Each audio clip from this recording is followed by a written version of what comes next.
sini? Siapa yang belum pernah ketemu sama kami sebelumnya, teman-teman, ya?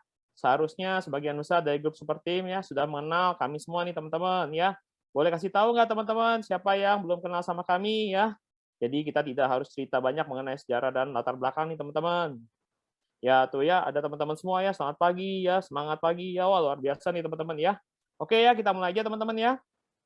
Oke ya. Kami ini adalah, generasi pertamanya Pak Richard Santosa, teman-teman, ya. Kami ini dulu ya sama seperti teman-teman semua ya, awal-awalnya mulai di acara Super Zoom seperti ini, teman-teman, ya. Di 2019 ya, kami itu diberikan kepercayaan oleh Pak Richard ya, untuk bisa mengelola grup kami sendiri ya. Jadi pada waktu itu kita berpisah dengan teman-teman Super Team ya, teman-teman, ya. Nah, untuk teman-teman yang baru join ya, kami itu dulu juga sama-sama ikut acara Super Zoom seperti ini, teman-teman. Nah, teman-teman juga nanti suatu saat ya, teman-teman, ya, pasti juga bisa mempunyai grup sendiri nih, teman-teman, ya. Nah, ini latar belakang kami nih, teman-teman, ya. Jadi dulu saya latar belakangnya ya, sekolahnya saya itu ini agak lompat-lompat ya, teman-teman, mohon maaf ya. Nah, latar belakang sekolah saya ini, teman-teman, ya, dulu latar belakangnya adalah saya sekolah IT nih, teman-teman, ya, di Australia, dan saya juga ngambil Master of Finance di Australia juga, teman-teman, ya. Saya kuliah di Australia, bukanlah karena dari latar belakang yang berkecukupan ya, teman-teman, ya, tanpa mengurangi rasa hormat kepada kedua orang tua saya, ya. Tapi pada waktu itu orang tua saya menang jackpot nih, teman-teman, ya. Menang jackpotnya kenapa? Karena waktu mereka awal-awal bekerja, mereka menabung dalam US dollar nih, teman-teman, ya. Ketika krisis kemarin, ya tahun 98 ya, luar biasa banget, teman-teman, apresiasinya dari tabungan mereka, sehingga mereka membuat saya bisa sekolah ke luar negeri, teman-teman, ya. Secara profesional saya juga mengambil certified namanya Certified Management Accountant nih, teman-teman, ya, dari UK nih, teman-teman. Pengalaman kerja saya itu kurang lebih saya sempat bekerja di 4 negara nih, teman-teman, ya. Dari mohon maaf ya, ini slide-nya kepencet-pencet ya. Pengalaman bekerjanya itu ada di mana aja ya, ada di Australia, di Indonesia, di Hong Kong, dan Singapura nih, teman-teman, ya. Jabatan terakhir saya adalah sebagai asisten manajer nih, teman-teman, ya. Nah, ini tadi ya, teman-teman, ya, adalah masa-masa ketika kami bekerja nih, teman-teman, ya. Jadi pada waktu dulu bekerja ya, kami itu benar-benar bisa dibilang berjuang nih, teman-teman, ya, yaitu apa ya, sambil masih kuliah nih, teman-teman, ya. Jadi waktu itu saya kerja di Hong Kong nih, teman-teman, ya. Ini bareng sama teman saya ya, teman-teman, ya. Waktu itu kita belajar bareng setiap weekend di library nih, teman-teman, ya. Buat ngedapetin apa? Buat ngedapetin sertifikasi ya. Supaya apa? Supaya income-nya bisa bertambah, teman-teman, ya. Nah, ini sekarang saya kasih kesempatan buat istri saya ya. Silakan, Lis. Halo teman-teman semua. Ronaldo bentar. Oke. Nah, ini udah kenal lah ya si Lisa Kim Bakmi ini, bukan karena suka bakmi ya, tapi lebih suka bakmi sih daripada soun. Oke, saya cerita sedikit ya. Dan saya, background pendidikan saya, jadi saya kuliah di Universitas Parahyangan Bandung, teman-teman. Lihat aja ya, ini sarjana teknik kimia. Ini bukan karena demen banget sama kimia gitu ya. Cuma karena waktu SMA nilai kimianya bagus, jadi dipikir ya udahlah ya yang less effort udah teknik kimia aja. Tapi ternyata teknik kimia itu banyak fisikanya, bukan banyak kimianya gitu ya. Jadi ya udah lulus, terus akhirnya lanjutin sekolah lagi juga waktu itu sambil kerja di Prasetya Mulia, teman-teman. Karena waktu itu saya kerja di bidang finance yang nggak relate nih dengan background pendidikan saya waktu itu gitu ya. Nah, ini kalau untuk background pendidikan saya, ya marga Kim memang dari kimia kok ID. Untuk latar belakang pendidikan saya, latar belakang pekerjaan saya, jadi saya kerja di salah satu perusahaan multi finance terbesar ya di Indonesia ya waktu itu ya. Saat ini oke lah masih besar juga gitu ya. Dan saat itu saya bekerja 7 tahun di sana sampai akhirnya memutuskan untuk pindah ke sini gitu ya. Dan waktu saya sambil kuliah itu sambil kerja itu saya sambil kuliah lagi nih teman-teman di Prasetya Mulia, dan pada saat itu saya kuliah sambil kerja malam-malam, akhirnya sampai kecapean ya ketiduran lah ya di jalan, sampai akhirnya mobilnya kayak tadi tuh yang kayak ada di gambar ya, mobil sampai kecelakaan, mobil terbalik gitu kan. Ya itu dijalanin demi apa sih sebenarnya? Demi dapetin gaji lebih gede, atau ya at least dipromosiin lah di kantor gitu kan. Oh ini background-nya udah lebih sesuai sama pekerjaannya, jadi ada kesempatan untuk promote gitu ya. Tapi ternyata enggak, teman-teman, sama aja, gaji nggak ngefek lah. Lu mau lulus S2 kayak apa enggak, lulusan luar negeri apa dalam negeri, nggak ngefek gitu ya. Kalau di tempat saya sebelumnya gitu ya, seperti itu. lalu setelah itu saya kerja 7 tahun di, finance, di bidang finance sampai akhirnya ya udah saya memutuskan untuk, eee, join ke bisnis ini nih, sama, Ko Richard ya waktu itu ya. Nanti mungkin lebih detailnya di belakang aja ya dijelasinnya ya, gimana ketemuannya sama Ko Richard ya, Nat, ya? Oke ya teman-teman ya. Jadi itu adalah latar belakang kami nih teman-teman ya. Jadi kalau dibilang apakah dulu kita adalah orang yang paling pintar ya di kuliah gitu ya atau di sekolah ya. Kalau saya sih biasa-biasa aja ya. Kenapa saya? Oh ya, oke ya. Thank you ya. Nah, kalau saya sih biasa-biasa aja ya, tapi kalau teman-teman tadi lihat ya, Lisa itu adalah lulusan terbaik dari Prasetya Mulia, teman-teman ya. Jadi pada waktu itu kita hidup dan kerja juga biasa-biasa aja, teman-teman gitu ya. Nah, ini ada kebetulan nih ada satu BP gitu ya, yang di Super Team selalu bilang ya, kalau Ronald sama Lisa mah itu pinter ya, jenius gitu ya. Sebenarnya enggak, teman-teman ya. Kita tuh sebenarnya bisa dibilang tahu celahnya aja nih, teman-teman ya. Tahu celahnya aja ya. Nanti kita akan cerita ya, teman-teman ya, bahwa kita menggunakan setiap apapun yang kita kerjakan, kita menggunakan strategi nih teman-teman untuk bisa mendapatkan yang terbaik ya. Nah, ini adalah yang kita sebut history in the making ya. Kalau teman-teman mau nanya secara singkatnya, gimana sih bisa ketemu sama misalnya bisnis asuransi ya. Jadi ya, seperti yang teman-teman ketahui semua, leader besar kita Pak Richard Santosa itu juga dulu bekerja di Astra International sama bersama-sama saya nih teman-teman ya. Nah, dulu waktu saya kerja di Hong Kong, salah satu portfolio company yang saya pegang ya, itu adalah Astra International karena perusahaan kami adalah pemegang saham terbesarnya Astra teman-teman ya. Dan biasanya ya direktur keuangannya Astra itu akan selalu membawa jenderalnya ya. Dan jenderal tersebut adalah Pak Richard Santosa teman-teman ya. Pak Richard Santosa selalu diperkenalkan oleh beliau adalah sebagai orang yang jenius ya. This is one of my top and best person teman-teman ya. Nah ya ketika beliau keluar dari Astra dan menjalankan asuransi teman-teman ya di 2010 ya saya menjadi nasabahnya beliau teman-teman ya. Di 2012 pada waktu itu ketika Lisa mau ngambil polis asuransi ya, Pak Richard menjelaskan tentang bisnis ini kepada Lisa teman-teman pada waktu medical check up ya. Nah di awal disitulah teman-teman ya Lisa mulai menjalani bisnis asuransi ini teman-teman ya. Dengan seperti apa? Dengan seperti teman-teman sekarang nih yang masih BE ya, join sebagai agennya dari grup Richard Santosa teman-teman ya. Nah foto yang di kanan itu adalah foto sejarah teman-teman, yaitu tahun 2018 ya. Saya bersama Pak Richard, Bu Susan dan Lisa ya itu bertemu kembali dengan direktur yang mempertemukan kita teman-teman yang ada sekarang di London UK nih teman-teman ya. Waktu itu dia sampai ketawa ya bahwa dimulai dari pertemuan di Hong Kong akhirnya menjadi persahabatan yang seperti sekarang nih teman-teman ya. Nah, kita lanjut ya teman-teman ya.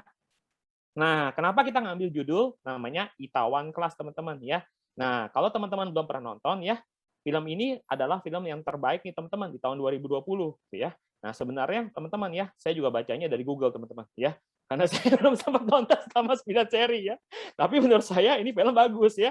Nah, apa yang diajarkan teman-teman ya?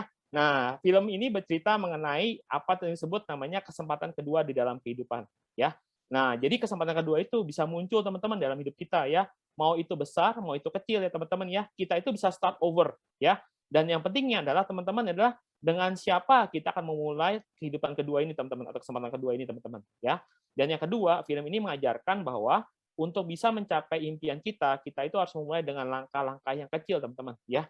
Tidak ada cara secara cepat teman-teman bahwa impian itu langsung muncul secara instan ya, tetapi kita akan mulai dengan langkah-langkah yang kecil teman-teman ya.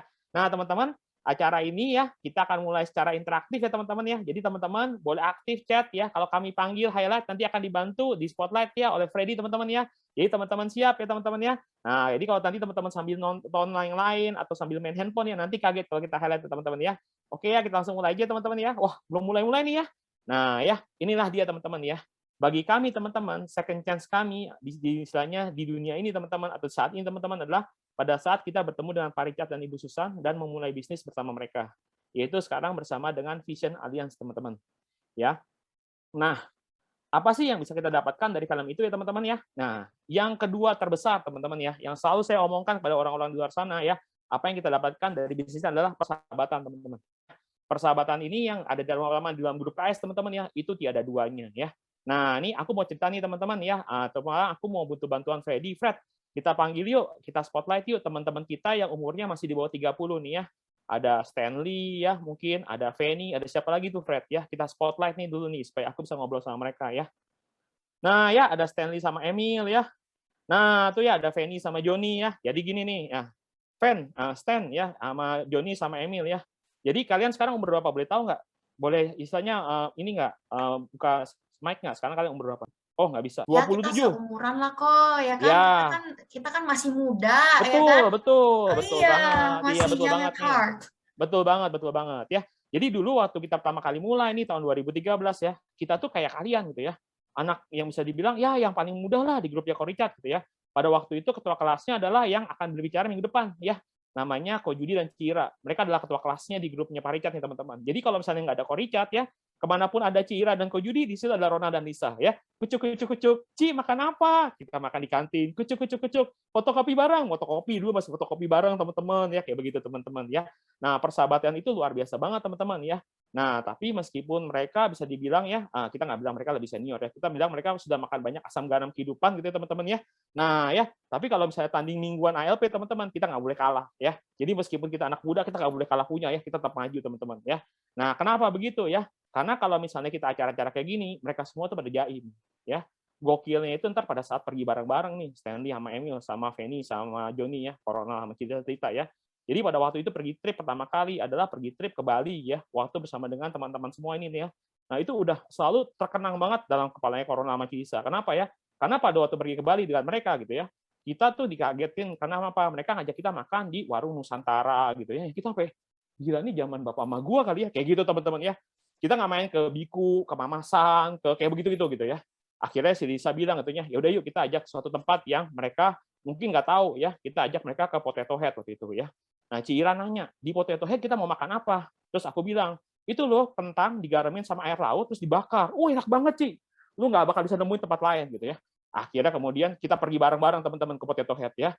Dan dengan santainya begitu mereka masuk ke Potato Head ya, mereka memilih satu bangku di ujung tebing untuk nonton sunset dan mereka langsung duduk. Iya, pantai ya, di ujung pantai ya, dan mereka langsung duduk gitu ya. Saya sampai kaget gitu. Terus saya tanya waiternya ya, berapa nih istilahnya minimum charge-nya? Oh, meja ini 3 juta. Tapi mereka udah duduk. Terus perlu 3 juta gitu ya. Ya udahlah ya, spend habis aja lah. Kita happy go lucky aja lah, kita mabuk rame-rame di sini gitu ya. Nah, kita kasih mereka buku menu gitu ya. Dan mereka baca satu persatu, line per line item, guys. Udah dibayangin nggak? Minum ini tanya, oh Sherry Temple tuh apa? Oh Mojito tuh apa? Dibaca satu-satu gitu ya. Sampai waiternya balik lagi ke barnya. Ya, begitu waiternya datang, mau minum apa guys? Aqua aja deh. Minum aqua ya. Ya, luar biasa banget ya gitu ya. Dan ketika malam tiba ya, dan lagunya mulai bertentang seperti ini teman-teman ya. Wah, dengar rasanya ya. Wah, udah lagunya udah kayak begini teman-teman ya. Wah, gitu ya. Terus tiba-tiba ada salah satu leader itu bilang, ada minuman nggak? Gini gitu ya. Apa? Nggak kedengeran, ngomongnya suaranya kerasan dikit gitu ya. Wah, masih rame banget gitu ya. Apa? Ada minum apa gitu ya? Ada wedang ronde nggak di sini?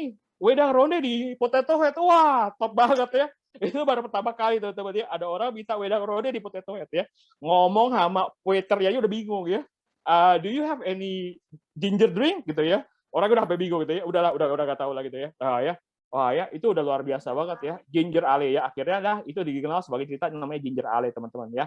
Nah ya orangnya masih ada di sini teman-teman ya. Nah, Corona sama Cilisa juga mau cerita ke teman-teman semua ya, hanya pada Feni dan juga Stanley ya, bahwa di sini tuh luar biasa banget ya, persahabatannya maupun istilahnya perkenalannya ataupun pertemanannya teman-teman ya, itu benar-benar fun banget di sini ya. Jadi kita itu happy banget teman-teman di sini. Oke ya, thank you ya Stanley dan juga Emil dan juga Feni dan Joni ya. Oke teman-teman ya, itu adalah sesuatu yang kita pegang banget di sini teman-teman ya. Nah yang kedua teman-teman, yang kita cari banget di sini adalah uang nih teman-teman ya. Ya tanpa dipungkiri dan tanpa bermaksud untuk menyembunyikan diri teman-teman ya, kita itu di sini benar-benar yang mencari namanya uang teman-teman. Kenapa teman-teman? Karena pada waktu dulu teman-teman ya, kita itu kerja ya dengan jabatan yang bisa dibilang lumayan keren ya, tapi income-nya benar-benar sangat ngepas teman-teman ya. Pada waktu dulu kita kerja, kita itu nggak pernah pergi jalan-jalan ke luar negeri teman-teman ya. Waktu merit teman-teman ya, kita memimpikan istilahnya untuk pergi honeymoon-nya itu adalah ke Maldives teman-teman ya. Dapatnya Bali teman-teman ya. Jadi Maldives didiskon dengan harga yang ada, dapatnya Bali teman-teman gitu ya. Nah baru honeymoon kemudian kita bisa pergi ke Korea Selatan teman-teman ya. Itu pun cuma hanya bisa melihat-lihat doang nih teman-teman ya. Nah uang ini teman-teman ya, kalau kami boleh sharing dengan apa yang kita kerjakan di bisnis asuransi ini bersama grup AS teman-teman ya, itu benar-benar sangat melimpah sekali ya. Dan karena inilah teman-teman, kalau kita ngomong namanya MDIT teman-teman ya, kalau teman-teman tanya kepada Rona dan Lisa, kenapa sih kok kalian mengejar yang namanya MDIT teman-teman? Karena MDIT itu menjadi suatu gambaran ya atau suatu ukuran ya berapa besar income yang kita dapatkan di bisnis ini, teman-teman. Ya. Kalau kita bilang kita mau mendapatkan income sebanyak-banyaknya, maka gambaran terhadap income tersebut apa, teman-teman? Gambaran income tersebut adalah dilihat dari MDIT. Ya, kalau 1 tahun kita mendapatkan 1 bintang MDIT, berarti kita dari bisnis ini mendapatkan income 1M. 2 bintang 2M, 3 bintang 3M, terus teman-teman ya.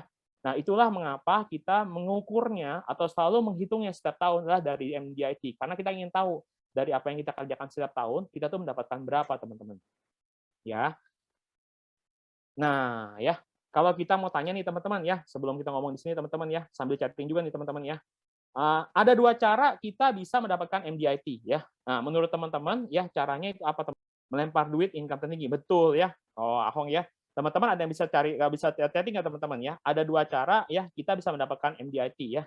Terserah jawabannya ya. Apakah teman-teman bilang bisa dari personal atau dari unit ya, atau dari grup, dari royalti ya. Coba teman-teman ya. Nah, tuh contoh Lia bilang katanya dari membangun grup gitu ya. Ada 2 cara nih teman-teman ya, produksi pribadi dan unit ya, membangun tim ya. Ada jawaban lain nggak teman-teman? Bagaimana caranya kita bisa mendapatkan MDIT ya? Dari grup, betul banget Pak Nurbali ya, dari grup ya. Oke teman-teman ya, tadi saya kepencet ya teman-teman ya. Jadi sebenarnya teman-teman, dari pengalaman kami, kalau kami boleh sharing teman-teman, hanya ada 2 cara teman-teman bisa mendapatkan namanya MDIT ya. Kerja, bener banget ya kalian dua ya, masa bermimpi ya. Nah ini dia teman-teman ya.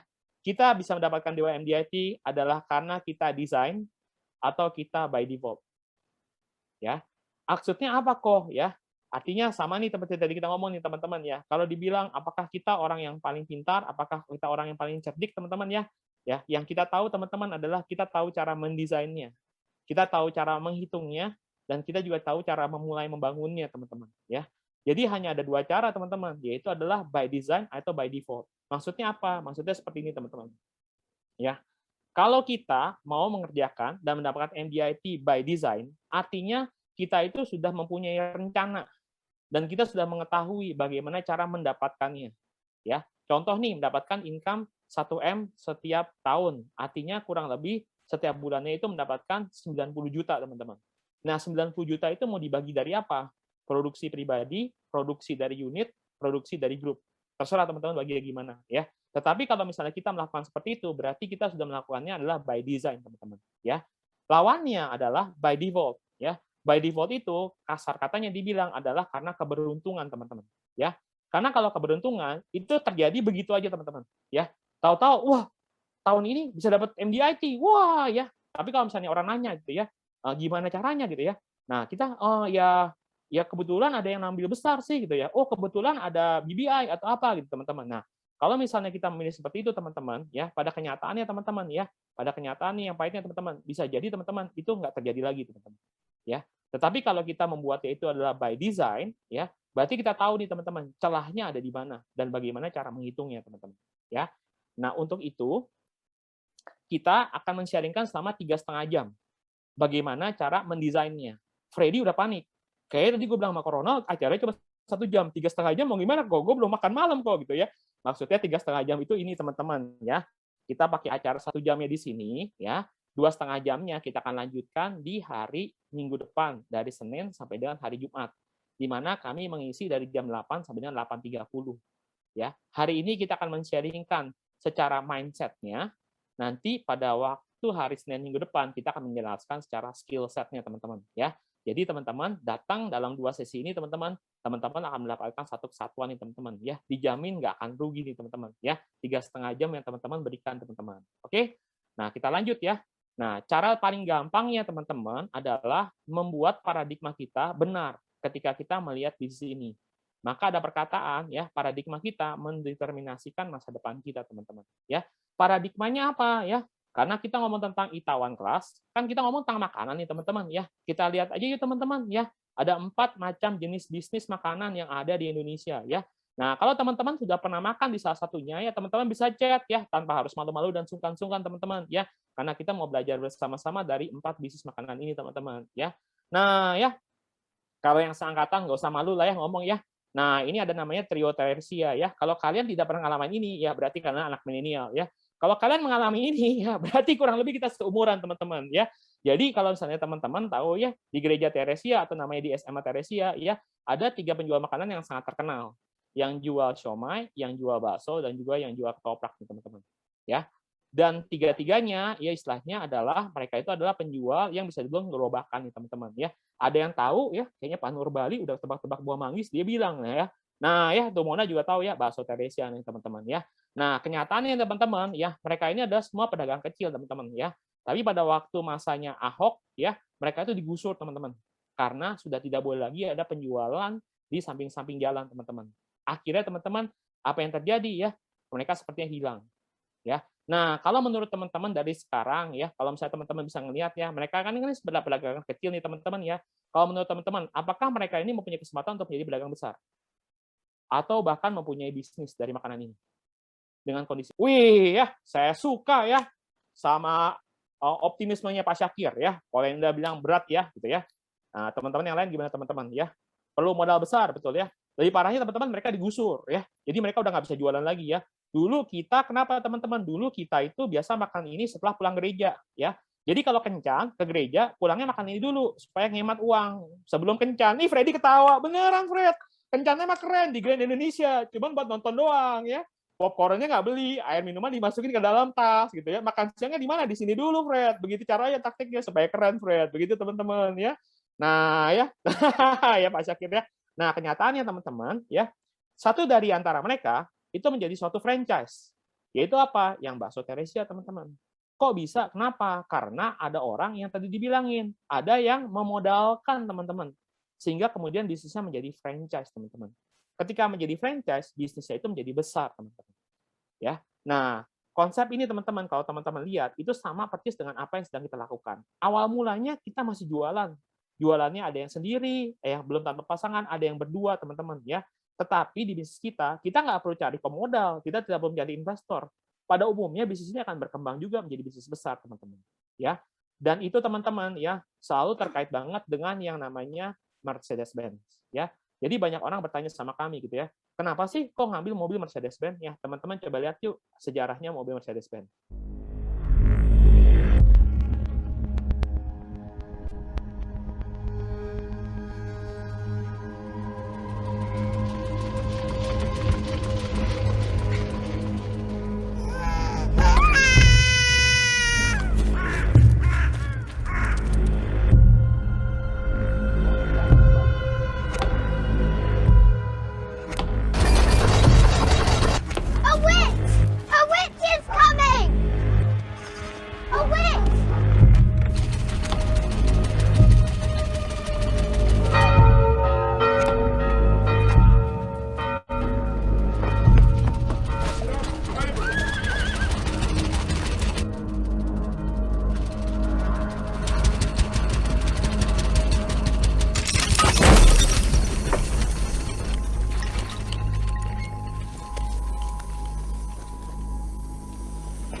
Stay with your brother.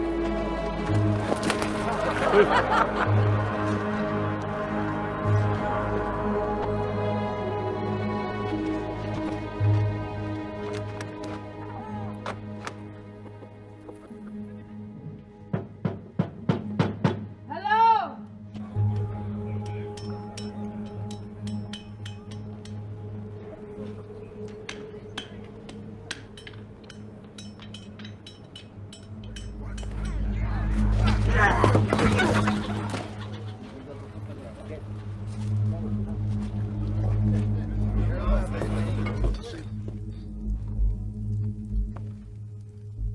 Is the pharmacist in here?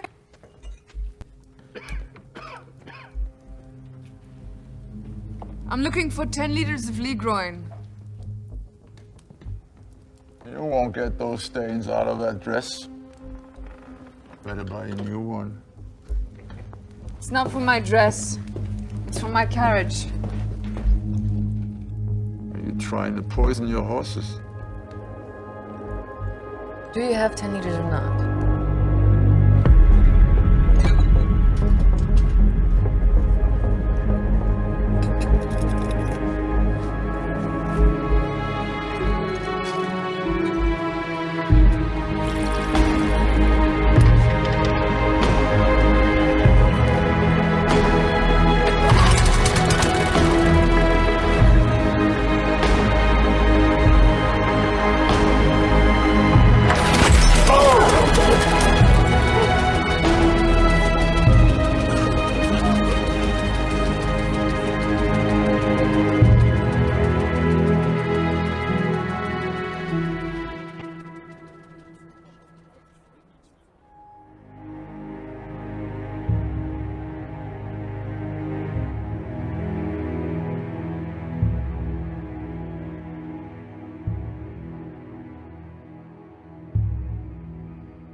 Oke, teman-teman, itu adalah cerita mengenai Bertha Benz, teman-teman. Jadi Bertha Benz itu melanjutkan usaha dari almarhum suaminya. Jadi sebelum suaminya melihat mesin itu terjadi, teman-teman, ya, dia sudah meninggal. Yang melanjutkan itu adalah istrinya, teman-teman, ya. Pada saat dia melakukan bisnis ini, ya, sepeninggalan dengan suaminya, ya, dia mengalami banyak sekali penolakan, teman-teman, ya. Bahkan teman-teman lihat ya, pada waktu pertama kali mesinnya dicoba, diteriakin penyihir, ya, penyihir, penyihir, gitu ya, kayak orang gila, teman-teman, ya, diketawain, ya, ada yang istilahnya diludahin, teman-teman, gitu ya. Nah, pada waktu awal-awal kita ngejalanin, teman-teman, ya, bisa jadi ada suara-suara sumbang seperti itu, teman-teman, ya. Tapi teman-teman tahu ya bahwa Mercedes-Benz sekarang ini adalah salah satu brand mobil Eropa termahal, teman-teman, ya. Dan itu dimulai dari suatu hal yang sangat-sangat kecil, teman-teman. Oke, kita lanjut yang berikutnya adalah ya, kalau teman-teman ada di Tangerang ya, ini adalah salah satu bubur yang sangat terkenal banget, teman-teman, ya. Yang punya ini adalah kakak beradik yang dapat dari papahnya, teman-teman, ya. Waktu itu kita pernah makan di sini, teman-teman, ya. Terus ditelepon sama Ko Richard, ya. Terus kita ngangkat, teman-teman, ya. Terus akhirnya Cisusan telepon gitu ya. Akhirnya kalau Cisusan telepon kan udah 2 kali, berarti penting banget dong. Angkat gitu ya. Kalian lagi di mana? Lagi makan, Bu. Oh, lagi makan apa? Makan bubur di Tangerang gitu. Oh, gitu. Nggak bisa angkat telepon. Kagak bisa, Bu. Kenapa? Soalnya sekarang saya dikerubungin sama bencong-bencong, Bu. Jadi tempat makannya penuh dengan bencong, teman-teman, ya. Oh, ya udah, ya udah, ya udah, ya. Ya udah kata Busan, ya udah ya gitu ya. Nah, ya waktu itu kita sering cerita kepada para cadai Busan, wah ini tempat enak banget gitu ya. Tapi kalau ada bencongnya saya nggak mau katanya. Oh iya iya udah nggak usah kalau gitu ya. Nah ya teman-teman ya bisnis ini itu dimiliki oleh kedua orang anak dapat dari orang tuanya ya. Mereka mempunyai sistem yang sama nih teman-teman. Makanannya sama, buburnya sama gitu ya. Barang yang dijual sama teman-teman gitu ya. Nah, tapi apa yang membuat beda? Karena yang satu kondisinya berbeda dengan yang lain, teman-teman. Ya, yang membuat beda itu kenapa, teman-teman? Karena yang satu menjalankannya part-time, teman-teman. Dibandingkan dengan yang satunya lagi. Ya. Nah, mau bisnis apapun juga, teman-teman, kalau ada sistemnya, tetapi kalau cara kita memandangnya itu masih sebelah mata, ya, maka pengembangannya pasti akan berbeda dengan orang yang melihat dengan kedua mata terbuka, teman-teman. Ya, itu sangat penting sekali, teman-teman, ya. Jadi di saat ini teman-teman orang banyak nanya, ya lu mah enak Ron gitu ya, gampang ngomongnya. Sekarang kan udah full time gitu ya. Nah, teman-teman pada waktu kita menjalankan bisnis ini pun ya, kita pun juga ada dilema, teman-teman, ya. Dilemanya apa ya? Pada waktu itu kita udah karir ya, di akhir tahun bentar lagi dapat bonus ya. Tapi kita juga mau jalan ini benar-benar dengan kecepatan yang sangat cepat, teman-teman. Ya. Jadi satu-satunya jalan adalah kita harus resign, teman-teman, ya. Dan pada saat resign tersebut, teman-teman, income kita itu adalah sepertiga dari apa yang kita biasa dapatkan untuk menutupin biaya hidup kita, teman-teman. Ya. Jadi pada waktu itu, teman-teman, kita ada semacam pemotongan budget lah, teman-teman, ya, supaya kita bisa benar-benar full time dan ngejalanin ini, teman-teman, ya. Tapi efeknya luar biasa, teman-teman. Kenapa ya? Karena begitu pada saat kita full time, kan nggak punya income, teman-teman, ya. Pada saat saya masukkan surat, jadi pertama kali yang resign itu adalah Lisa dulu. Lisa resign tahun 2013 di bulan Juli, di bulan Mei, thank you sayang ya. Habis itu saya resign di bulan September. Nah, pada waktu saya resign, kan udah nggak ada sumber income lagi. Gajian terakhir di bulan September, teman-teman, ya. Jadi pada saat saya masukkan surat resign, apa yang saya kerjakan, teman-teman, ya? Saya menelponkan semua daftar nama teman saya ataupun kenalan kami di bank, dan saya bilang, ya, gue mau kasih tahu ya, ini benar-benar rahasia, jangan kasih tahu siapa-siapa ya. Tapi ada lu orang pertama yang gue kasih tahu. Kalau gue resign dari Astra. Hah? Kaget semua orang. Kaget orangnya. Kenapa lu ya? Gue nggak bisa ngomong di telepon. Kalau mau kita ketemuan buat makan siang. Enaknya sebelum Rabu atau sudah Rabu? Mau ketemunya, coba dia tawa ya. Mau ketemunya sebelum jam 12 atau jam 12 ya. Sejak itu teman-teman ya, dari bulan September, Oktober, November kerjaan kita adalah selalu begitu teman-teman ya. Gua mau kasih tahu kalau lu ada orang pertama ya gua resign. Ya, tapi gua nggak bisa ngomong. Iya, semua orang pertama teman-teman ya. Tapi gua nggak bisa ngomong di telepon ya. Oh iya. Lu kasih tahu lu kemana gitu ya. Nah, kemudian kita ketemuan aja ya, makan siang atau makan malam ya. Enaknya ketemu sebelum Rabu atau sudah Rabu.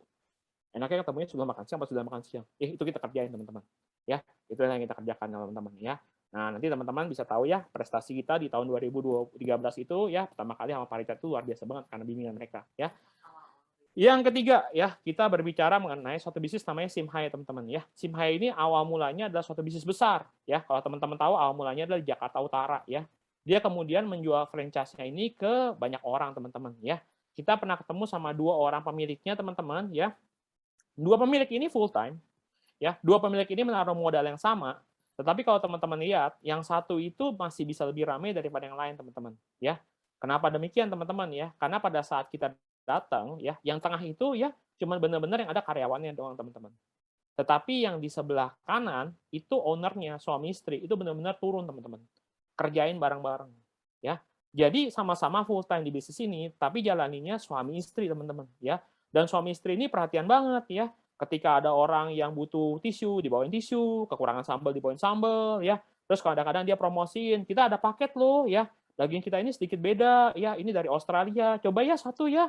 Kalau enak nanti kita tambah lagi, tambah upgrade paketnya, ya. Bagi es krim, ya. Kadang bikin penawaran dan lain-lainnya gitu ya. Nah, itu terlihat banget teman-teman bahwa ketika yang mengerjakannya itu benar-benar menaruh iman dan juga jiwanya dalam bisnis ini teman-teman ya. Bisnis itu jalan banget teman-teman ya. Nah, di sini saya mau ingin berbicara teman-teman, saya kebetulan baru ngobrol dengan salah satu yang punyanya Rame ini teman-teman ya. Saya tanya ya, gimana kemarin PPKM? Saya kaget loh teman-teman. Dia reply WhatsApp saya, hampir mau nangis bro, dia bilang nanya. Setiap hari itu 0, 0, 0 ya. Sampai benar-benar ya, sampai bingung mau ngapain gitu ya. Nah, terus singkat cerita, saya sampai kemudian berpikir sama istri saya, teman-teman. Gila ya, orang di luar sana tuh ya, jalanin bisnis tuh sampai struggle begitu, teman-teman. Ya, kalau misalnya sampai mereka tuh benar-benar 0 gitu ya, sampai mereka tuh ke bawah, sampai benar-benar dalam pikiran mereka nih, teman-teman. Nah, kalau menurut teman-teman nih ya, di bisnis kita nih, yang saat ini kita kerjakan gitu ya, apa sih sebenarnya tantangan terbesarnya? Pak Bram, kalau soal makanan Rolis jagonya ya. Apa sih teman-teman, menurut teman-teman tantangan terbesar nih teman-teman ya? Apa sih teman-teman yang kita khawatirkan? Iya betul banget ya. Satu yang paling ditakutkan teman-teman adalah yang namanya penolakan teman-teman ya. Nah penolakan itu teman-teman ya, hanya ada satu caranya teman-teman ya. Hanya ada satu obatnya teman-teman ya. Gimana caranya nih teman-teman ya? Yaitu adalah seperti apa yang disebut oleh film Star Wars teman-teman ya. Penolakan itu teman-teman ya harus kita hadapin setiap harinya teman-teman ya supaya seperti menjadi film Star Wars ini teman-teman ya. Nah kalau teman-teman nggak tahu film Star Wars ini apa, film Star Wars ini adalah salah satu film ya sci-fi ya atau film antariksa gitu ya dari Amerika Serikat teman-teman ya. Nah ada Chihira juga, ya seru nih teman-teman ya, ada ketua kelas kita dulu nih ya. Nah ya pada waktu di salah satu episode ya teman-teman ya, jagoannya yang di sebelah kiri ya itu ngelawan penjahatnya yang di sebelah kanan. Ya, pada saat waktu dia berperang itu, ya penjahatnya bilang kepada jagoannya, ya jagoannya namanya Luke, ya Luke, I am your father, ya sampai kaget ya teman-teman. Selama ini orang yang dia berusaha lawan, selama ini orang yang berusaha dia bunuh, nggak taunya adalah ayahnya sendiri teman-teman, ya. Nah kita itu harus belajar dari Darth Vader teman-teman, ya. Dengan kita setiap hari aktivitas teman-teman ya, sampai pada saat ngomong sama leader saya, ya leader, ya I am no father. Ya, jadi kita harus bisa pada suatu saat ngobrol sama leader kita, ya, leader, I am no father. Teman-teman bingung kan, ya? Dalam bahasa Indonesianya, der, saya tidak apa-apa. Saya masih bisa aktivitas lagi, ya. Tenang aja, der, ya, saya tidak apa-apa, ya. Tuh, ya, pada ketawa semua, ya. Jadi Anda harus bisa ngomong kepada leader Anda, ya, I am no father, ya. Benar-benar artinya apa? Nggak apa-apa, der, ya. Udah biasa kayak gini, teman-teman, gitu, ya. Nah, kenapa sih, teman-teman? Ya, kita akan bahas di tema berikutnya, teman-teman, ya. Kenapa sih teman-teman ya kita tuh bisa ya kalau teman-teman nanya ya kita tuh bisa berjuang ya setiap hari ketemu orang lagi teman-teman ya. Kok ketawa ya. Oke teman-teman ya kita mau nonton satu video ini teman-teman ya. Sebelum kita nonton dan saya persiapkan ya saya ingin tanya sama teman-teman semua di sini ya. Menurut teman-teman siapa petinju terbaik yang teman-teman ketahui? Boleh dicat teman-teman. Siapa petinju terbaik yang teman-teman ketahui? Tuh teman-teman ya, satu angkatan Jinger Ali muncul semua tuh teman-teman ya. ya satu angkatan muncul semua nih ya, Muhammad Ali ya tuh ada ya angkatan Jinger Ali udah muncul semua di sini pada datang ya.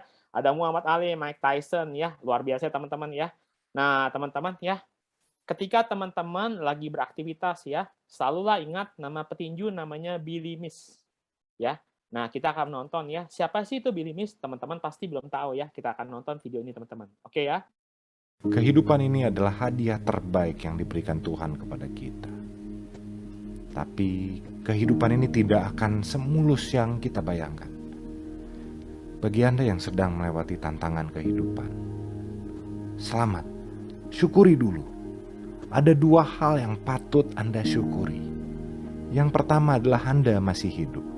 Anda masih diberikan kesempatan oleh Yang Maha Kuasa untuk merasakan indahnya dunia. Dan yang kedua, Anda diberikan tantangan. Jika Anda bisa menghadapi tantangan ini, dan Anda bisa memenangkan tantangan ini, Anda akan naik ke tahapan selanjutnya. Dan Anda dapat menikmati kehidupan yang jauh lebih indah. Ada sebuah kisah yang sangat menginspiratif. Kisah seorang petinju yang mengajari kita tentang mental seorang pemenang.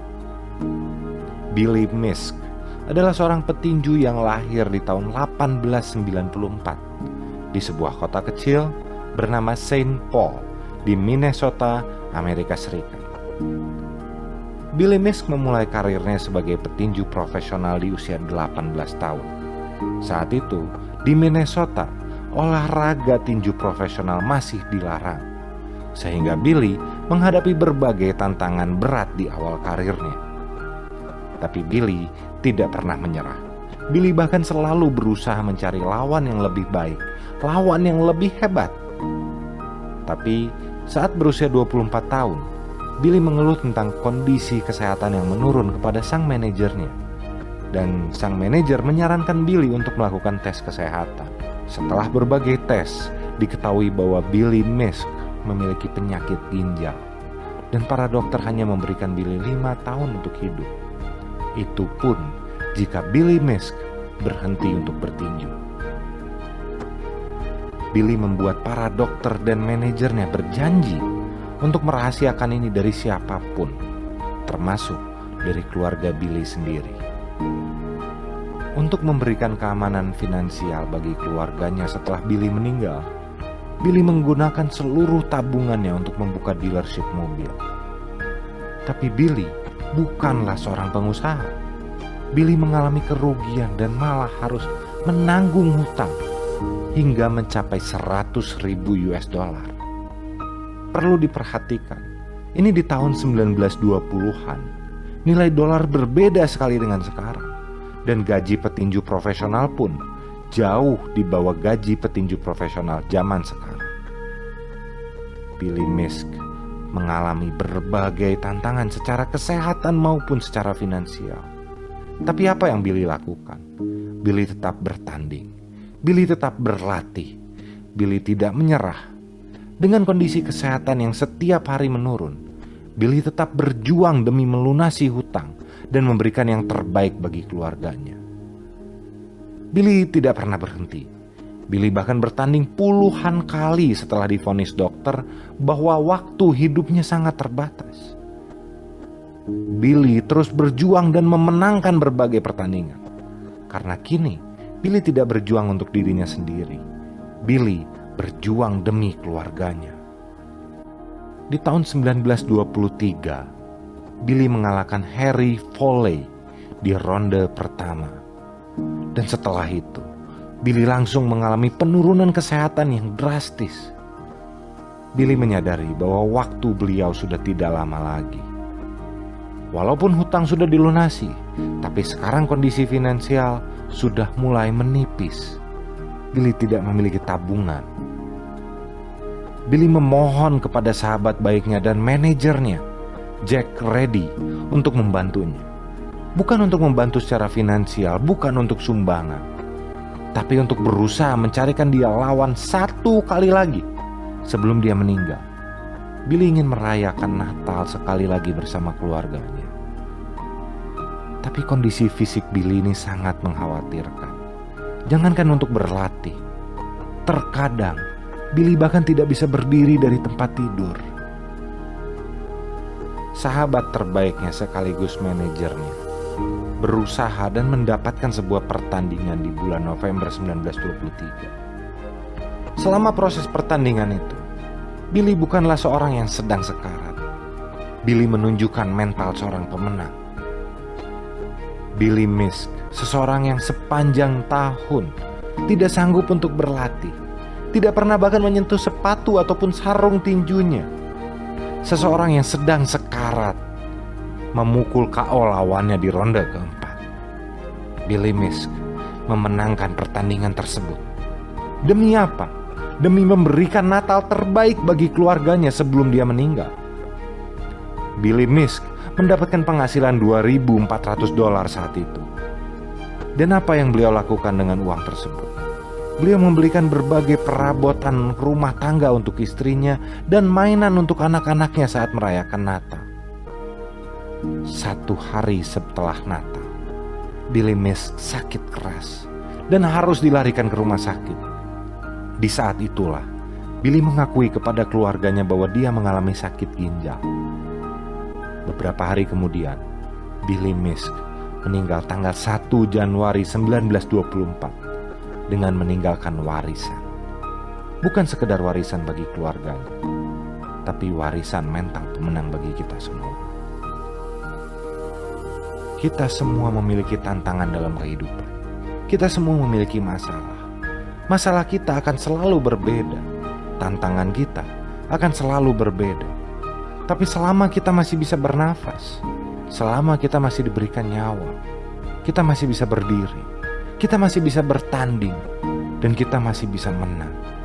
Walaupun seluruh dunia mengatakan hal tersebut mustahil, Anda hanya membutuhkan sebuah alasan yang kuat untuk menang.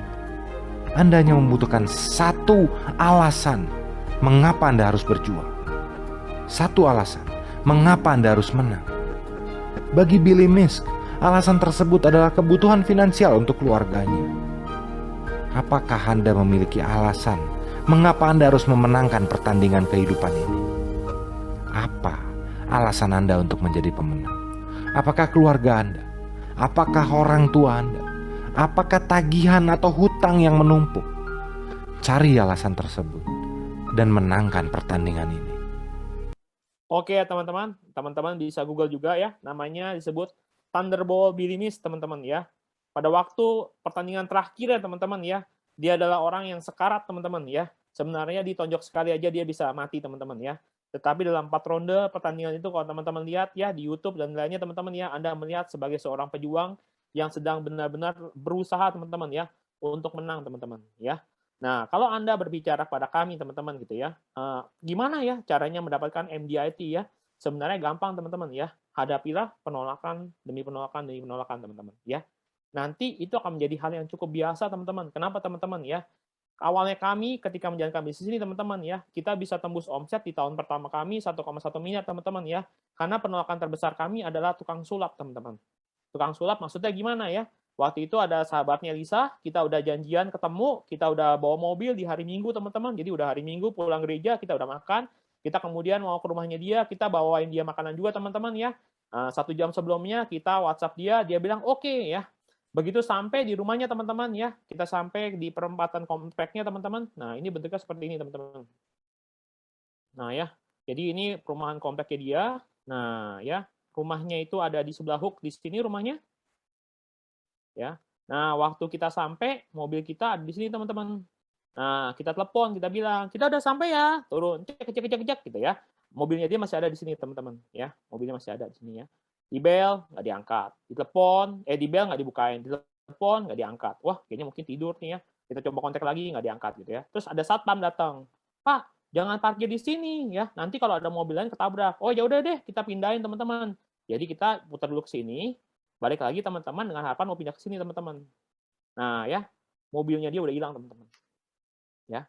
Jadi kalau Anda ya mau menjadi MDIT 1 bintang ya, Anda harus bisa menghilangkan satu keluarga kurang dalam waktu 10 menit teman-teman ya. Kalau Anda tidak bisa menghilangkan satu keluarga kurang dari 10 menit ya, berarti nggak ada apa-apanya teman-teman ya. Maksudnya ya penolakan itu nggak ada apa-apanya teman-teman ya. Keluarga itu harus bisa hilang dalam waktu 10 menit teman-teman ya. Benar-benar seriously hilang ya. Dan ketika kita coba telepon segala macam kagak ada teman-teman. Ya udah, habis itu ngapain teman-teman? Ya kita kemudian duduk di mobil ya sambil ketawa-ketawa teman-teman cari janji lain. Nah kebetulan ada orang lain yang bisa temuin. Ya udah kita jalan teman-teman. Bawa barang makanan yang kita bawa teman-teman ya. Seperti itu teman-teman ya. Dan kalau teman-teman bilang itu ya itu kan dulu ya. Sekarang kan udah naik Mercy ya. Gampang banget pasti nyari nasabah ya. Teman-teman kita pernah prospek ya di satu restoran teman-teman ya. Nah, itu ada di Jalan Tomang kalau teman-teman tahu ya. Pada waktu saya lagi menjelaskan ya, si Lisa mendengarkan perkataan orang sebelah teman-teman ya. Terus pada waktu itu Lisa bilang, "Lu tahu nggak? Orang sebelah ngomong ke kita," katanya. Orang sebelah ngomong ke pacarnya. "Ih, gua mah kagak mau ya. Jadi agen asuransi, kasihan banget. Hari Minggu masih mesti ketemu orang nawarin gini gitu ya. Terus habis itu kita kayak ya udahlah kita senyum-senyum aja teman-teman gitu ya. Pada saat kita keluar di parkiran teman-teman, dia kaget teman-teman ya. Yang mereka kasihanin ya, mobilnya naik Mercedes-Benz lawan Karimun teman-teman. Ya. Jadi kita juga bingung gitu ya. ngomong sombong juga enggak, kita cuma senyum aja sama dia gitu ya teman-teman ya. Jadi kalau teman-teman bilang ya, penolakan itu teman-teman ya, akan selalu ada bentuknya dalam apapun juga ya. Ya, pekerjaan kita itu adalah menghadapi penolakan-penolakan kecil teman-teman, supaya penolakan besar itu tidak muncul teman-teman. Ya, penolakan besar itu seperti apa? Contohnya teman-teman mau beli rumah idaman, mau beli mobil idaman, ya penolakan itu nggak muncul. Kenapa? Karena kita menghadapi penolakan-penolakan kecil setiap harinya teman-teman. Ya, oke teman-teman, kita hampir masuk ke bagian terakhir ya. Nah ya, ini adalah case study yang keempat ya. Ini restoran adalah restoran terkenal ya di Bali teman-teman, karena dia bisa mendapatkan namanya 1 Michelin Star ya. Nah, saya ingin tanya, siapa yang sudah pernah makan di restoran Michelin Star ya, atau restoran kelas-kelas atas gitu ya? Ada di sini teman-teman yang mau angkat tangan? Lia deh, Lia kan sering gaul nih ya. Lia kita highlight nih ya. Lia jangan panik gitu dong, kayak bukan ujian, kita mau nanya doang gitu ya, santai aja Lia ya. Bukan aku manggil kamu karena kamu nggak berarti gitu ya. Lia, aku nanya dong, kalau misalnya di hotel-hotel berbintang nih Lia gitu ya, kamu tahu nggak bedanya nomor 13 sama 14 apa Lia? Beda 13, 14 buat daging yang berbeda-beda. Iya, betul sekali, tepuk tangan ya. Bedanya 19 sama 20 apa nih? Mute ya. Oke ya. Atau teman-teman di sini ada yang bisa kasih tahu Ronald sama Lisa nggak ya? 1, 2, 3, 4, 5 ya. Gunanya buat apa aja teman-teman ya? Kalau ada ya nanti kita akan kasih hadiah teman-teman ya. Kita kasih pelukan virtual. Gelas. Iya, bedanya antara 20 Buat wine sama sama satu lagi apa ya? Nggak kelihatan banget sih. Gelas wine sama apa ya? Boleh deh dibantu. Oke deh ya, kita panggil call a friend aja deh ya. Oke deh gitu ya teman-teman ya. Oke, thank you ya Lia ya. Oke. Teman-teman ini jawabannya contekannya ya. Jadi ada 1, 2, 3, 4, 5, 6 ya. Itu di restoran, kalau kita main di restoran-restoran yang Michelin Star atau kayak teman-teman makan di The Plaza, Emily gitu-gitu teman-teman ya. Itu ada aturannya teman-teman ya. Ada kegunaannya masing-masing teman-teman ya. 1 buat apa, 2 buat apa, 3 buat apa gitu ya. Nah, kami pernah teman-teman ya waktu itu menjadi orang baru kaya, OBK gitu teman-teman ya. Makan di restoran kayak begini teman-teman ya. Begitu antrenya masuk, kita makannya pakai alat yang benar-benar buat main. Sampai pelayannya bingung, lah ini garpu buat steaknya kok udah hilang karena dia makan pakai saladnya pakai garpu steak teman-teman. Salah teman-teman ya. Halu banget teman-teman gitu ya. Nah, jadi di dalam restoran seperti ini teman-teman ada sistemnya juga teman-teman ya. Nah, sama nih teman-teman ya, division itu juga ada sistemnya ya. Nah, penting buat kita teman-teman tahu sistemnya itu untuk apa sehingga kita tahu kegunaannya juga buat apa ya. Jangan sampai sistemnya itu yang penting kita pakai buat hal-hal yang lain. Maksudnya apa? Ada yang namanya BP1, BP2, BP3, BP4, BP5 ya, ada yang namanya acara proposal dan motivasi setiap hari Sabtu. Itu ada gunanya teman-teman ya. Nanti kita akan bahas di hari Jumat minggu depan apa kegunaannya dan bagaimana kita sebagai seorang B dan BP bisa menggunakan itu untuk mencapai kesuksesan ya. Tapi kalau kita tidak tahu ya, wajib teman-teman kita bertanya, ngapain sih hari Sabtu kita datang lagi gitu ya. Ngapain sih hari Senin kita AWS lagi, ngapain sih kita setiap malam DB lagi, DT lagi teman-teman ya. Karena seperti restoran ini teman-teman, itu ada sistemnya teman-teman ya. Dan kalau kita tidak mengetahui sistemnya, artinya sebagai pebisnis kita tidak mengetahui celahnya. Sama aja kita sebagai pebisnis nggak tahu sumber income-nya dari mana, bahan dasarnya itu datang dari mana teman-teman. Jadi kita nggak tahu harga masuk dan harga keluarnya teman-teman ya. Nah, untuk ini ya berlaku konsep yang kita sebut namanya kaki meja nih teman-teman ya. Nah, untuk kaki meja ini ya kita butuh banget bantuan ya orang yang benar-benar ya kita lihat nih luar biasa banget di hari ini ya. Coba ya kita panggil ya Willy Brodus dan Reina nih teman-teman. Nah, ya Willy Brodus dan Reina ya. Halo Will dan Reina, menurut kamu ya meja itu ada berapa kakinya? Iya, ya? Menurut kamu meja itu ada berapa kakinya? 4 kok. Ya. 4. Kalau misalnya kakinya kurang dari 4, bisa berdiri nggak? Belum, nggak stabil kok, nggak bisa. Oke ya. Tapi kalau kakinya ada 6, bisa berdiri nggak? Ya, lebih stabil bisa. Oke ya, kita bantu gambar ya teman-teman ya. Oke ya, nih sama-sama ya, kita ambil ya. Nah, ini konsep ya, saya belajar banget ya dari Pak Richard dan Ibu Susan teman-teman ya. Kita bantu clear ya. Jadi kalau ini meja, ya, ini ada kakinya 4, pasti stabil ya Will ya. Kita lanjut lagi. Pasti stabil ya Will? Iya, stabil kok. Ya, kalau kakinya ada 6, lebih stabil nggak? Iya, lebih stabil. Ya. Nah, konsep ini maksudnya apa nih Will? Kalau di sini ya, kamu rencana sama Reina akhir tahun mau capai apa? Ke tahun Billion unit, kalau Ronald billion unit sama champion unit. Oke, billion unit ya. Billion unit. Billion sama champion ya. Aku bilang Iya. CU ya. Iya. Nah ya, Will sama Rena. Iya. Paling gampang adalah kalian temukan kaki meja sebanyak-banyaknya. Kaki meja sebanyak-banyaknya apa ya? Untuk apa ya billion unit dan champion unit ini berdiri? Apakah untuk diri kalian sendiri? Apakah itu untuk orang tua kalian? Apakah itu untuk keluarga kalian? Ya, apakah untuk om, tante, kakak, adik? Semakin kakinya semakin banyak, ya, maka impian yang kalian cari itu akan menjadi dengan kokoh. Ya, teman-teman, betul banget ya, betul ya. Betul banget, Kok. Ya, betul banget ya, teman-teman ya. Nah, teman-teman ya, banyak yang kita berpikir ya, ini kita mau taruhnya tuh cuma diri kita doang nih, William sama Rena gitu ya. Kemarin ini kami berdua itu sempat ke salah satu mall di Alam Sutra, ya. Itu mall udah sepi banget, udah basic udah hampir mati gitu ya. Tapi masih ada tenan-tenan yang ada. Akhirnya sambil nungguin Cilisa belanja buat vitamin, Corona masuk ke toko batik ya. Akhirnya Corona lihat, oh nih batiknya bagus gitu ya. Corona beli satu gitu ya. Pas lagi waktu bayar, kasirnya terima telepon. Dia bilang begini, Will. Ya Bu, alhamdulillah hari ini kejual satu Bu. Waduh ya seminggu ini ngejual satu batik, alhamdulillah banget gitu ya. Sampai begitu loh teman-teman, orang luar sana ya. Ampun ya. Jadi istilahnya kalau kaki ini semakin banyak teman-teman ya, kalau kita bilang Hope of Indonesia ada di dalam meja ini teman-teman ya, maka badan meja ini akan berdiri dengan tegak teman-teman. Ya, thank you ya William dan Reina ya, thank you banget ya untuk sharingnya teman-teman ya. Ya, Jadi thank you, itu yang Ronald. dimaksud, ya sama-sama ya. Jadi Bisa. itu yang dimaksud dengan konsep kaki meja nih teman-teman ya. Semakin kakinya semakin banyak ya, maka impian yang ada di atas kaki meja itu semakin juga banyak teman-teman, semakin kuat juga ya. Tetapi ya teman-teman ya, mejanya bisa patah. Ada yang tahu nggak teman-teman? Ada yang bisa kasih cerita nggak chat? Mejanya bisa patah. Ya. Ada yang bisa kasih ide nggak teman-teman? Kenapa mejanya bisa patah teman-teman? Oke ya teman-teman ya. Saya bantu kasih gambaran lagi ya teman-teman ya. Mejanya bisa patah kalau sampai ini meja yang harusnya jadi kaki malah jadi beban. Ini harus hati-hati banget teman-teman. Ya. Yang harusnya jadi kaki malah jadi beban. Maksudnya gimana kok? Ya. Ayo dong, diajak leadernya, kita training, kita kumpul bareng-bareng. Wah, sorry ya. Kalau hari Sabtu tuh hari keluarga, ya. Gue pakai waktu buat dengan keluarga gue, anak gue. Wah, sorry ya, orang tua gue lagi butuh misalnya buat pergi kemana gitu teman-teman. Hati-hati banget teman-teman. Siapa yang harusnya menjadi kaki meja, ya, jangan dijadikan beban di meja tersebut. Kenapa? Karena kalau nanti kakinya cuma ada satu, bahkan dua, dan yang lainnya menjadi beban, meja ini akan jatuh, teman-teman. Ya, benar-benar akan jatuh. Ya, dan paling pamali sekali, teman-teman, ya, kalau lagi konsul sama leader, ya, apa yang seharusnya menjadi kaki dijadikan sebagai beban dan dijadikan sebagai tuburukan pada leader.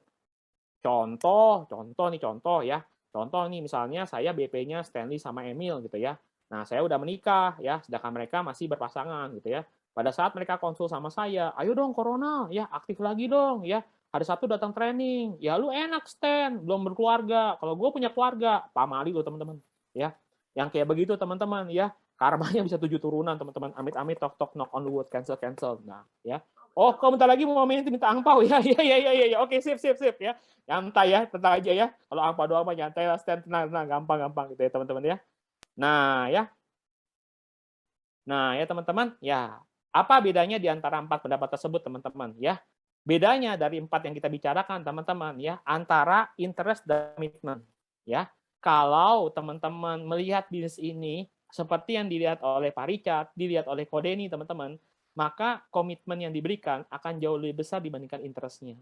Kenapa? Karena kalau kita udah committed, teman-teman, maka kita akan bisa mengerjakan bisnis ini, teman-teman. Ya. Nah, tapi kalau kita masih hanya interested, ya, kita hanya memberikan waktu dan tenaga sebesar mata kita memandang bisnis ini, teman-teman. Ya, nah ini adalah bagian terakhir ya. Saya ingin berbicara mengenai sepasang arsitek. Dan untuk itu kita panggil Kolendra dan Ciwanda. Ya, kita panggil Kolendra dan Ciwanda. Wih, ini banyak banget yang dipanggil dari klipnya Kolendra dan Ciwanda. Iya, soalnya munculnya di layar 1 ya. Jadi itu ya mereka yang kita panggil ya. Oke, Kolendra dan Ciwanda. Kolendra dan Ciwanda sama-sama arsitek, setuju? Arsitek ya. Benar ya? Oke ya. Betul kok. Oh, oke ya. Oke ya, Kolendra sama Ciwanda ya, suatu hari Anda diajak ketemu dengan Ronald dan Lisa. Kita adalah teman baiknya kalian ya. Kita ajak kalian ke rumah kami, dan rumah itu besarnya kurang lebih 80 meter persegi. Ya. Nah, Tapi rumah itu berdiri di atas tanah 5.000 meter persegi. Dan tanah itu adalah milik kita juga, gitu ya. Waktu kita tanya sama Kolenda sama Ciwanda, menurut Kolenda dan Ciwanda, gimana rumah kita? Analisanya Kolenda sama Ciwanda kira-kira apa? Kecilan. Iya, kecilan gitu ya. Pasti Kolenda bilang, kagak salah nih gitu ya. Bener nggak? Ya. Iya. Apalagi Kolenda langsung ngomongnya. Tapi tanya juga sih, benernya memang lebih suka taman yang besar ya, kan? Nah, terus, iya kan? Itu tamannya kegedean, Iya, tamannya 4.000 meter persegi kalau Hendra. Iya. Ya bener aja. Bazir nggak dipakai buat rumah. Iya, betul ya. Rumahnya mesti lebih gede, lebih nyaman, fasilitasnya jadi kayak hotel kan enak. Betul. Betul banget, betul banget. Oke ya, thank you ya Kolendra sama Ciwanda ya. Nah, teman-teman ya, Kolendra sama Ciwanda ini kan adalah orang arsitek. Jadi mereka tahu nih teman-teman ya, kalau ada rumah 60 meter persegi, berdiri atas tanah 6.000 meter persegi, dan rumah dan tanah itu adalah ya miliknya orang tersebut, pasti tanya, ini kagak salah dibangunnya teman-teman ya. Nah teman-teman ya, kita memperkenalkan ya arsiteknya grup KS teman-teman ya, yaitu adalah Pak Richard dan Ibu Susan teman-teman ya. Nah teman-teman bisa kasih tepuk tangan nih teman-teman ya, karena mereka lah teman-teman ya sama seperti kita gitu ya. Pada waktu mereka akan temukan kita nih teman-teman ya, mereka bilang gitu ya, ini nggak salah ya. Orang punya kapasitas 5.000 meter persegi, tapi berdiri di atas rumah 60 meter persegi. Artinya apa teman-teman? Loh ini yang datang-datang di sini semuanya adalah orang-orang yang brilian ya, orang-orang yang diamond teman-teman ya. Tapi mungkin ya kita belum memanfaatkan seluruh potensi dan tenaga yang kita miliki teman-teman ya. Bahkan mungkin kita nggak tahu ya potensi bisnis ini itu seperti apa teman-teman ya. Nah makanya itu teman-teman ya kita berterima kasih banget pada mereka teman-teman ya. Mereka menjadi arsitek karena mereka itu benar-benar bisa melihat teman-teman ya gambaran yang semestinya ada seperti apa ya. Nah, kita mau tanya nih teman-teman ya, kalau ada orang yang sudah baik hati banget ya, udah mau ngajarin kita, kasih waktu kita gitu ya. Teman-teman punya pertanyaan nggak dalam hati ya? Gimana cara balesnya ya? Pada waktu itu teman-teman income kita itu baru cuman 10 juta dibandingin sama Korichat yang 300 juta ya. Mereka bisa ajak kita diskusi ya. Kalau teman-teman dari kayak Korichat pasti tahu ya teman-teman waktu ketemu kayak bubur kamseng ya, roti bakar kedoya ya itu udah pasti ya apa sih? Roti panggang ya roti panggang ya kayak gitu teman-teman ya. Itu adalah tempat-tempat di mana kalau kita habis aktivitas ya, kalau misalnya kita lagi lemas, pasti kita akan konsul ketemu sama mereka teman-teman seperti itu teman-teman. Nah, teman-teman pernah bertanya nggak teman-teman ya? Kira-kira kita gimana ya bayarnya ya teman-teman ya? Ada yang tahu nggak teman-teman ya? Kita mana caranya kita bayarnya teman-teman adalah betul banget ya 3P teman-teman ya. Bayarnya adalah dengan ini teman-teman ya 3P ya. Prestasi, prestasi dan prestasi teman-teman ya.